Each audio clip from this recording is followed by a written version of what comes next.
निजाम जी, मैंने भी मंदिर बनाया है। नोचा चौक पर जो श्री राम का मंदिर बना है, राम जानकी का, मैंने बनाया है। और हम लोग शुद्ध कंठीधारी हिंदू हैं, तुलसीधारी हिंदू हैं। लेकिन हम लोग सियासत में जय श्री राम नहीं करते हैं। 22 जनवरी को जब मंदिर की प्राण प्रतिष्ठा वहां अयोध्या में हुई, उस दिन हम लोगों ने प्राण प्रतिष्ठा किया। हम लोगों ने जम करके जय श्री सीताराम, जय श्री राम, जय श्री राम किया।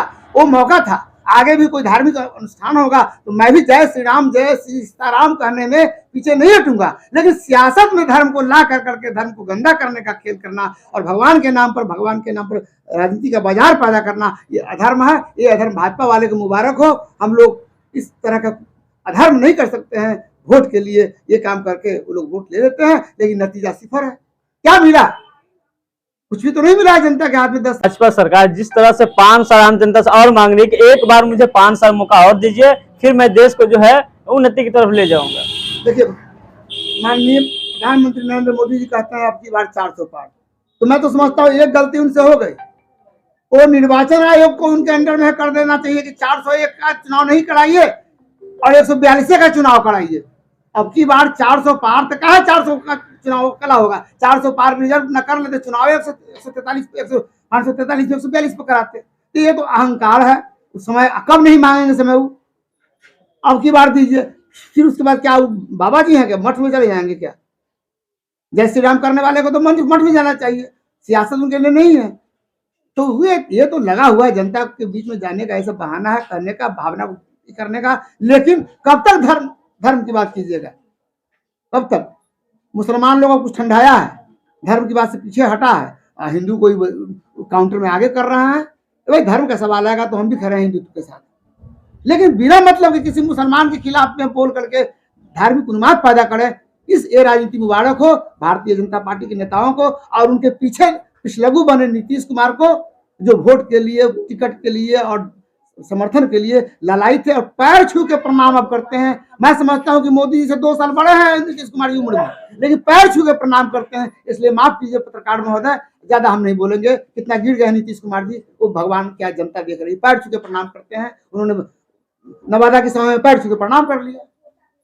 सोचिए क्या चरित्र रह गया मुख्यमंत्री का। इसलिए इससे ज्यादा जनता सब देखा है, जनता सब जानती है। और सीतामढ़ी में तो रिजल्ट एकदम निश्चित से जान लीजिए, जनता आगे है, हम कार्यकर्ता पीछे हैं। इसलिए रिजल्ट में कोई संशय नहीं है। अच्छा, आप राजद परिवार से काफी दिनों से जुड़े हुए, 30 से 35 वर्ष हो गए आपके जुड़े हुए हैं और जिला लेवल पर आप जाने जाते हैं, तो क्या लगता है राजद परिवार आपको अब कभी भी किसी पद के लिए मौका दिया या नहीं दिया? अभी तक तो राजद परिवार का मुझ पर कोई किसी प्रकार के पद का कोई आसान नहीं है। सही बात है। इस मसले पर हम लोग बहुत दुखी है। मैं व्यक्तिगत तौर पर राजनीति में आया हूँ तो मैं महाराजी नहीं हूँ मठ पे जाने के लिए, पुजारी बनने के लिए। लेकिन सभी पीड़ा को पीते हुए इस उम्मीद से ऐसा ही जीवन है, हम लोग चल रहे हैं। और एक बात सही है, मुझको मौका मिले ना मिले, किसी को मिले, कर्पूरी जी के मूल अति पिछड़ा समाज के लोगों की एक मांग है। उस बार भी चुनाव लड़ रहे हैं। तेली में संजय गुप्ता भी लड़े, ऋतु जायसवाल यहाँ भी चुनाव लड़ी आकर के बैस के नाम पर, और फिर चले गई, शिवहर में टिकट मिल गया। रामचंद्र पूर्वे जी को लगातार एमएलसी हारे तो जीते तो बना दिया गया, मंत्री बनाया गया, सब कुछ है। लेकिन एक अति पिछड़ी जात का आदमी कार्यकर्ता, चाहे मैं हूँ या कोई भी हो, एकदम बिल्कुल सीधे से ताकते रह गया। इस पर ये निश्चित रूप से आपका जो प्रश्न है, तो मैं बहुत दुख के साथ कहता हूँ कि नेतृत्व को आपके इस प्रश्न का जवाब देने पर विचार करना चाहिए, ताकि इस तरह के प्रश्न मौन हो जाए और कफन दफन हो जाए। और अति पिछड़े समाज के लोग भी, ये कर्पूरी ठाकुर का क्षेत्र रहा है, अंतिम कर्मभूमि रही है परिहार सोनबरसा विधानसभा, तो मैं भी आपके साथ साथ मांग करता हूं नेतृत्व से इस पर जरूर विचार करें। नहीं तो फिर आने वाले कल में ये सवाल जिंदा रहेगा और इस सवाल को मार देने के लिए किसी रूप में अति पिछड़े का इस राजनीतिक कद्र जरूर किया जाना चाहिए धरती ओर। अच्छा, आप राजद परिवार से काफी दिनों से जुड़े हुए, 30 से 35 वर्ष हो गए आपके जुड़े हुए हैं और जिला लेवल पर आप जाने जाते हैं, तो क्या लगता है राजद परिवार आपको अब कभी भी किसी पद के लिए मौका दिया या नहीं दिया? अभी तक तो राजद परिवार का मुझ पर कोई किसी प्रकार के पद का कोई आसान नहीं है। सही बात है। इस मसले पर हम लोग बहुत दुखी है।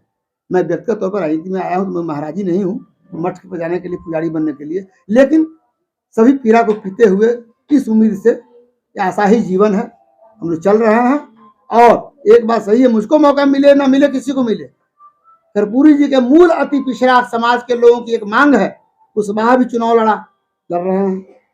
तेली में संजय गुप्ता भी लड़े, ऋतु जायसवाल यहाँ भी चुनाव लड़ी आकर के बैस के नाम पर, और फिर चले गए, शिवहर में टिकट मिल गया। रामचंद्र पूर्वे जी को लगातार एमएलसी हारे तो जीते तो बना दिया गया, मंत्री बनाया गया, सब कुछ किया।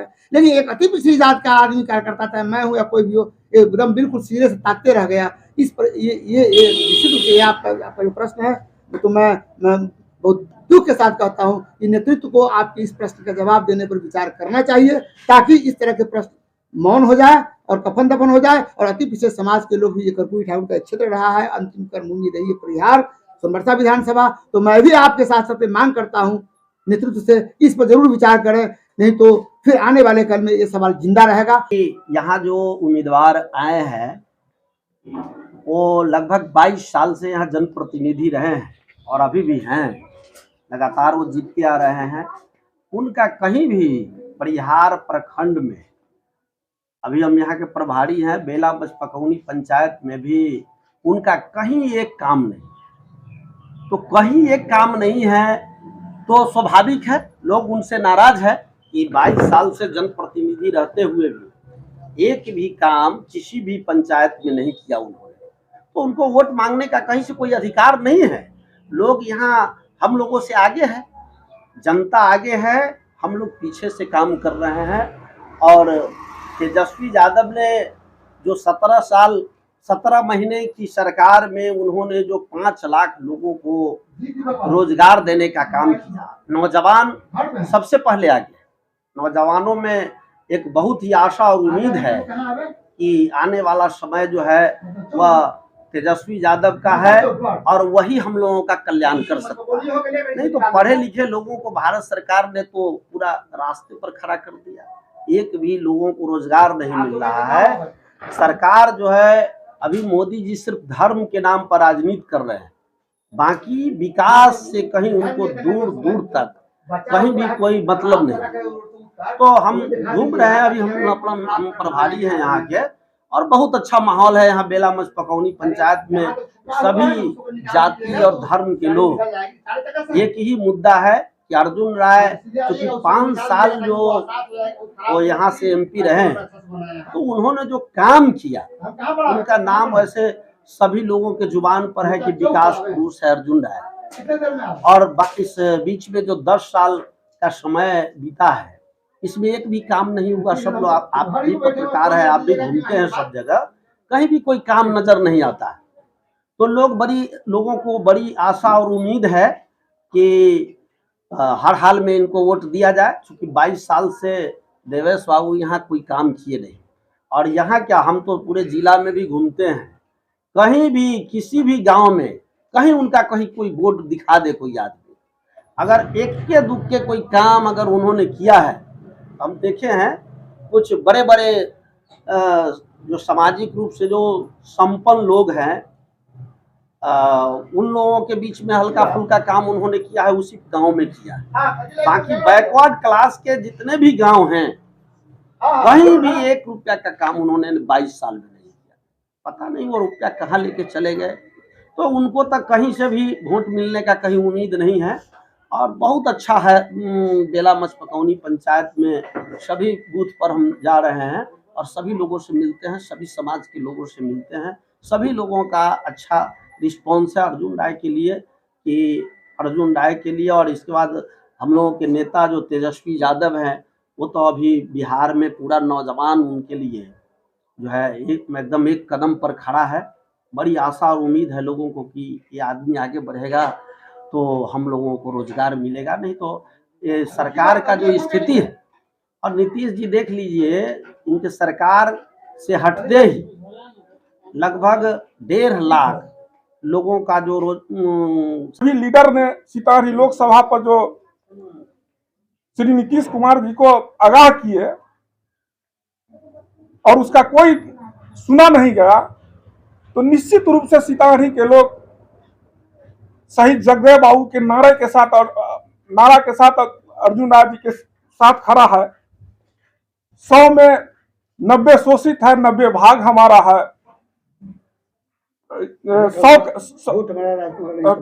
वोट हमारा, राज तुम्हारा नहीं चलेगा, 10 के शासन 90 पर नहीं चलेगा। और जो जननायक कर्पूरी ठाकुर के गाली देने वाले लोग थे, जो आरक्षण विरोधी लोग थे, जो रोड पर ठाकुर जी के गाड़ी देते थे आरक्षण के रूप में, वैसे लोगों को एनडीए के रूप में प्रत्याशी बनाकर भेज दिया है। और डॉक्टर अर्जुन राय के साथ जो अंबेडकर के मानने वाले लोग हैं, जो कर्पूरी जी के मानने वाले लोग हैं, जो शहीद जगदेव बाबू को मानने वाले लोग हैं, आज उस विचारधारा के साथ डॉक्टर अर्जुन राय सीतामढ़ी लोकसभा क्षेत्र में अपार वोट से जीतने जा रहा है। मैं आपके चैनल के माध्यम से कहना चाहता हूं, एनडीए वाले आप भूल जाए, वो जमाना था कि आपने हिंदू मुस्लिम ये वो कर आप वोट ले लेते।